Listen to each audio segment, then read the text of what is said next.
Hey, kia ora guys, welcome to our Thursday, the second day of our week, back at eSchool.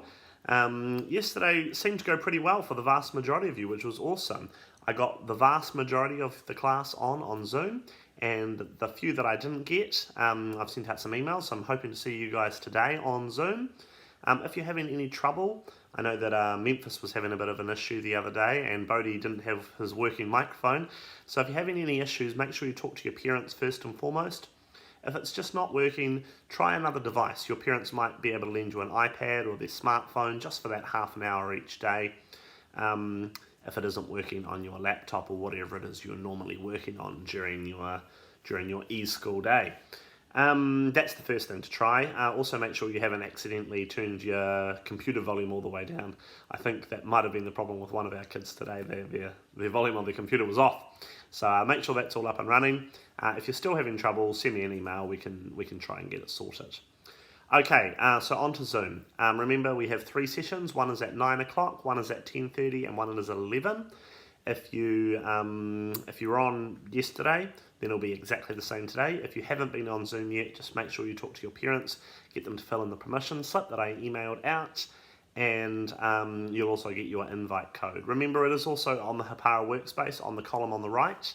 You can click the link to easily join. I'll normally start the meeting a couple minutes early, so don't come in 10 minutes early or you might accidentally catch the end of the last meeting like I think Bodhi did yesterday, but that's all good. Alright, on to today. So the first thing I want you to watch up in the top left corner is the checkpoint interview. So Zoe Rhodes from our team was on national radio, which was pretty cool, talking about what it's like to be learning at school online. So really cool. Her and Miss Inglefield as well were on the radio. So click the link up in the top left corner. It says checkpoint as the picture, and have a listen to our classmate who's pretty famous, got her 5 minutes of fame, which is pretty cool. On the self-directed activities today, the maths is new, so I've sent out some new videos and some new problems for you to solve. Today the target strategy is compensation. Yesterday we did place value partitioning. If you didn't get yesterday's finished, you can do yesterday's today as well. I've still left it on the things, it's down the bottom. So if you scroll right to the bottom and you'll see it'll say Tuesday maths, have a go at yesterday's maths, and then also do today's maths as well. Try not to get behind, otherwise they'll pile up towards the end of the week. So we're working on compensation today, and once again I've got a stage 5, a stage 6 and a stage 7 video for you to watch.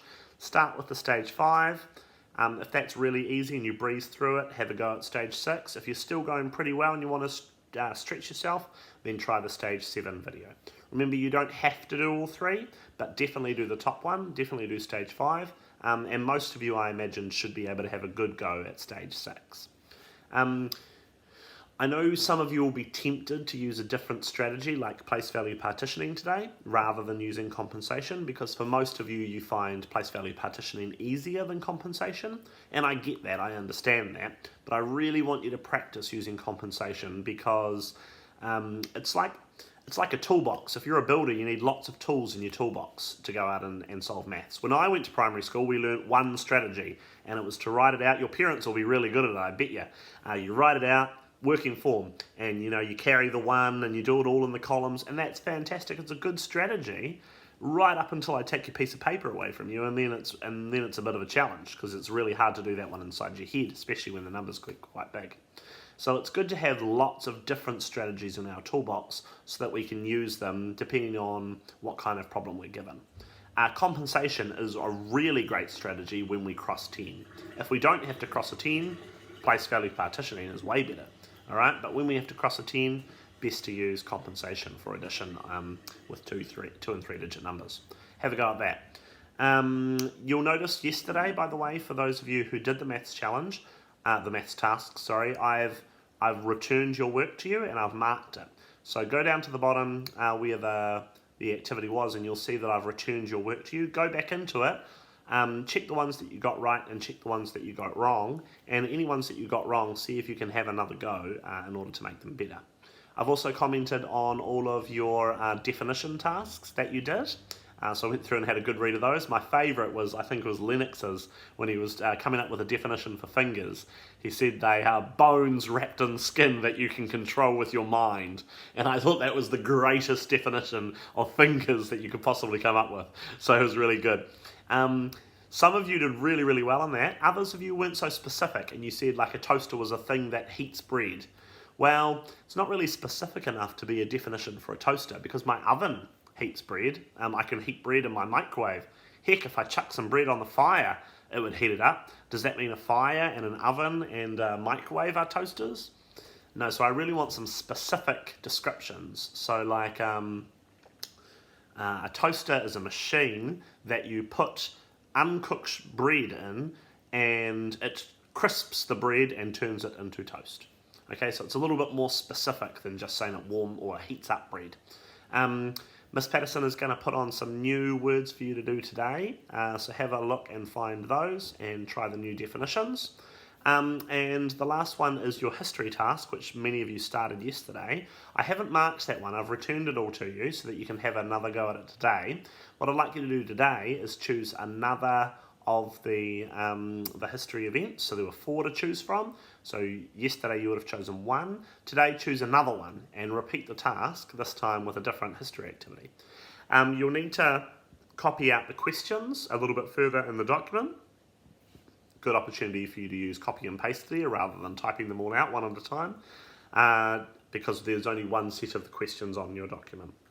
So just copy paste the questions and then do the task for the second, your second choice of your history thing. Once you've done that today, I'll mark those tomorrow, and I'll give you some feedback in the comments section. Cool, I think that's all of the tasks on today. Don't forget about the Rube Goldberg machine. Remember, that one's going all week, and I see a few of you have started that one. That's quite a big one, bit of a messy one. Get your parents' permission first before you mess up their houses, but it's a little bit of fun, so I'm sure they'll be pretty keen for it. Also, don't forget to check out the TV. There's some really cool things on there. I watched a little bit of it today with my children. We did the preschool one where we had to make an obstacle course around the lounge, and it was lots of fun. So do watch that when you have a spare moment or two. Obviously not all day from 9 o'clock till 3 o'clock. You don't want to be sitting in front of the TV all day. But check out some of the cooler, in particular the senior literacy one looks quite good. And there's always science project one as well I think it's at 2:10 in the afternoon. So check that one out. That's actually Miss Brittenden's brother-in-law. So Miss Brittenden emailed me today, and she told me that her brother-in-law is one of the teachers who is doing the TV on school. So yeah, have a check out. Have a look. Awesome, guys. I'll see you in your Zoom session today. And any questions, remember you can always leave them in the little question document over on the side. Good luck at eSchool today. See you at Zoom. Bye-bye. Catch you later.